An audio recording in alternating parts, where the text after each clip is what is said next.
Vous cherchez un vrai logiciel de conception architecturale? Un logiciel qui vous permet de créer un projet de l'esquisse au plan d'exécution et compatible BIM?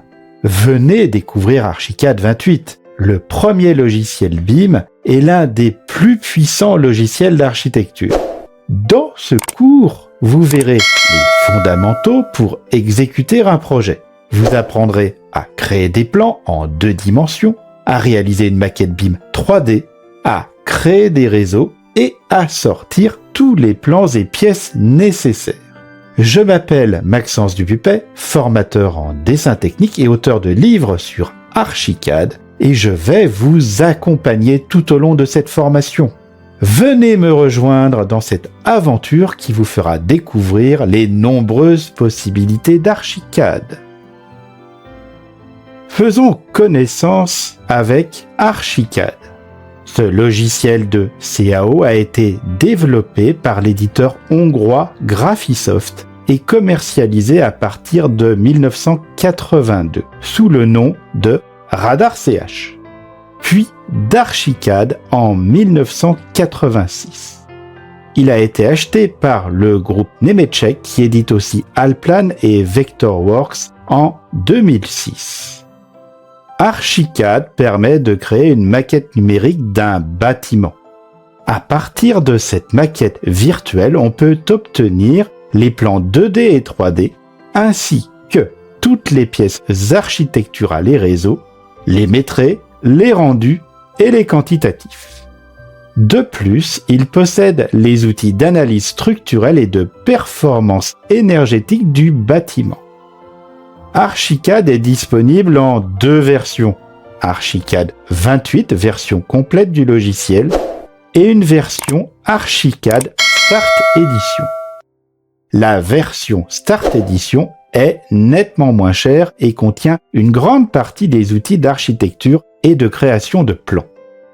Cependant, cette version ne permet pas d'ouvrir les fichiers en provenance d'une version Archicad standard, ni de travailler en collaboration, ni de faire des rendus. Elle permet d'initier les projets, mais à cause de ses limitations, il est compliqué de l'intégrer dans un flux de production. Archicad 28 est parfaitement adapté à la réalisation de projets d'architecture, du plus simple au plus complexe, que ce soit des bâtiments d'habitation, industriels, tertiaires ou sportifs. Par sa conception, la majorité du travail de dessin est effectué en 2 dimensions. Le logiciel utilise les paramètres des éléments, comme les dalles ou les murs, pour calculer la maquette en 3 dimensions. Archicad a été créé afin de créer ou d'intégrer un flux de travail BIM. De plus, si Archicad appartient à la famille des logiciels BIM, votre propre manière de travailler vous approchera ou vous éloignera du BIM. Car le BIM, ce n'est pas juste une maquette numérique en 3 dimensions, mais une manière de gérer un projet. Apprenez l'importance du travail préparatoire réalisé sans informatique afin de mener à bien un projet architectural. Pour que vous ne perdiez pas de temps dans le logiciel, il est préférable de préparer certains éléments. Une esquisse plus ou moins précise de la forme du bâtiment et ou de chaque étage, un schéma de chaque structure nécessaire pour votre projet comme les murs, les cloisons, les dalles, etc. Un schéma de jonction entre les différents matériaux constituant ces structures. Si vous réalisez ces esquisses à main levée, vous gagnerez du temps. N'oubliez pas ce constat. Effectuer des esquisses à main levée libère votre créativité du fait que votre cerveau n'est pas limité par l'utilisation d'un outil complexe. Ça sera ensuite à vous de faire en sorte que l'informatique s'adapte à vos besoins et non le contraire. Les schémas de structure sont aussi très importants puisque cela vous oblige à anticiper certaines méthodes de construction. Cela va vous obliger aussi à vérifier des détails techniques et peut-être même à consulter un spécialiste afin de lever tout doute sur ce que vous voulez réaliser ou sur la manière dont vous voulez le réaliser. Le schéma de jonction est la suite logique de l'étape précédente. vous y indiquez comment les différentes strates de plusieurs structures se comportent entre elles. Toutes ces informations interviennent au moment de définir les structures d'un projet dans Archicad, c'est-à-dire avant de réaliser la maquette tridimensionnelle. Vous pouvez évidemment travailler sans réaliser ces définitions au départ, mais vous constaterez de nombreux dysfonctionnements ensuite, notamment lorsque vous réaliserez des coupes. Et résoudre ces incongruités nécessite beaucoup de temps, alors que quelques schémas réalisés à la main au départ ne prennent que quelques minutes.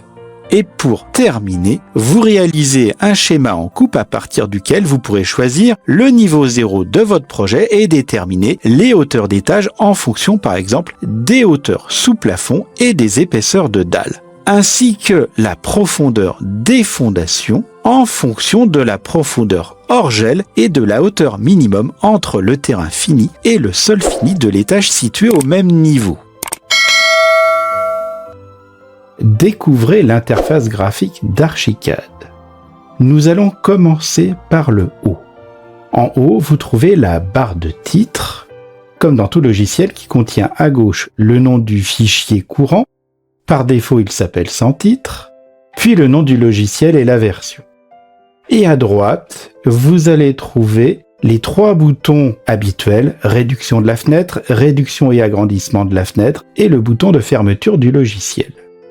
Juste en dessous, vous trouvez les menus. Dans Archicad, les menus sont classés par catégorie de fonctions, fichier, édition, vue, dessin, etc. Les menus contiennent toutes les fonctions d'Archicad, sans exception. En dessous, vous trouvez des barres d'outils. Par défaut, il y a 2 barres d'outils. Ces 2 barres d'outils regroupent les principales fonctionnalités d'Archicad, celles que vous utilisez presque tout le temps. Encore en dessous se trouve une palette d'outils qui s'appelle Zone Information. Cette palette d'outils est contextuelle et elle change de contenu quand vous choisissez un outil particulier. Présentement, on voit les options pour la sélection. Si je prends un autre outil, ici la cotation, j'ai de nouvelles options qui apparaissent.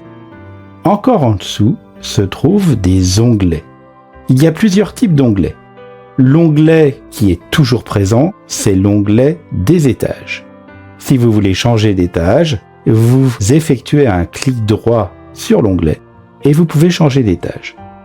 Il existe d'autres onglets. L'onglet de 3D et aussi vous trouverez un onglet pour les coupes, un onglet pour les détails, un onglet pour les façades, etc. Encore en dessous, à gauche, se trouve la boîte à outils. Cette boîte à outils contient les principaux outils de dessin d'Archicad. D'abord, conception, qui va contenir les outils d'architecture, puis point de vue, qui va contenir les outils qui permettent de créer de nouveaux points de vue. Ensuite, documentation, qui va contenir les outils de dessin en 2D, d'annotation, de cotation, ainsi que les outils pour insérer des images. Sur votre droite se trouve le navigateur fixe. Ce navigateur va vous permettre d'explorer votre fichier et de rapidement pouvoir trouver une vue, un plan, une présentation, tout ce qui est dans votre projet. Mais ce navigateur fixe a un défaut, il prend de la place et il masque des fonctionnalités. On peut l'enlever. Pour cela, vous pointez la petite barre qui est en haut, vous faites un cliquer-glisser pour pouvoir le déplacer. Vous pouvez après le placer sur un autre écran ou alors le refermer et pour la même chose, vous avez un petit bouton à la place. C'est le navigateur déroulant qui va contenir les mêmes informations et qui vous permettra d'accéder de la même manière aux différents éléments de votre projet, mais qui a l'avantage de se replier quand on n'en a pas besoin pour laisser la place et découvrir des fonctions qui étaient auparavant cachées. En dessous, vous allez trouver une barre qui contient toutes les fonctions de modification de l'affichage. Elles sont presque toutes utiles, voire même indispensables, sauf celle concernant le zoom, car on utilise maintenant la molette de la souris pour faire des zooms. Plus besoin de ces différents outils. Et juste en dessous, il y a la barre d'état. Dans cette barre d'état, vous allez trouver à gauche une zone plus ou moins grande dans laquelle Archicad va vous demander un certain nombre d'informations ou vous guider dans l'utilisation d'une fonction. À droite, vous allez trouver d'abord le bouton qui permettra de régler la manière dont les mises à jour se feront et ensuite le mot Graphisoft ID sur lequel vous pouvez cliquer et qui vous permettra de voir quel est le nom de connexion et de vous déconnecter si nécessaire. Et évidemment, terminons par le plus important, l'espace de travail. Cette zone de travail dépend en fait de l'onglet qui est actif. Si vous êtes sur un étage, une coupe, une façade, c'est une zone 2D. Si vous êtes sur l'onglet 3D, c'est une zone de travail en 3D. Toutes ces zones de travail sont virtuellement infinies, mais elles ont une précision qui est de l'ordre du dixième de millimètre. Dans Archicad, on utilise énormément la souris pour plein de choses. Commençons par tout ce qui est manipulation du zoom et du panoramique. En fait, Archicad va utiliser les mêmes commandes qu'AutoCAD. Si vous connaissez celle d'AutoCAD, vous ne serez pas dépaysé. Si vous ne connaissez pas AutoCAD, eh bien, sachez que la molette va vous permettre de faire un zoom avant ou arrière. Si vous poussez la molette, vous faites un zoom avant. Si vous tirez la molette, vous faites un zoom arrière. Si vous double-cliquez sur la molette, vous faites un zoom étendu. Cela vous permet de recentrer tout votre dessin dans l'affichage. Si vous appuyez et que vous maintenez enfoncé la molette, vous faites un panoramique. C'est-à-dire que vous ne déplacez pas le dessin, mais vous déplacez votre point de vue par rapport au dessin. Ça, c'est pour la partie 2D. Évidemment, si vous sélectionnez un objet et que vous faites un clic droit, vous aurez un menu contextuel en rapport avec l'élément sélectionné. Si rien n'est sélectionné, vous avez un menu contextuel légèrement différent. Cela va dépendre de l'objet ou de l'emplacement où vous faites votre clic droit. Si vous faites un clic gauche, évidemment, vous faites une sélection. Si vous êtes en 3D, vous pouvez, en double-cliquant sur la molette, faire un zoom étendu, comme en 2D. De même, si vous faites un zoom avant ou un zoom arrière, c'est la même chose. Si vous voulez tourner autour de l'objet, vous maintenez enfoncé la touche majuscule, vous maintenez enfoncé la molette et vous faites pivoter la souris. Ce qui vous permettra de faire tourner votre point de vue par rapport à l'objet en 3D.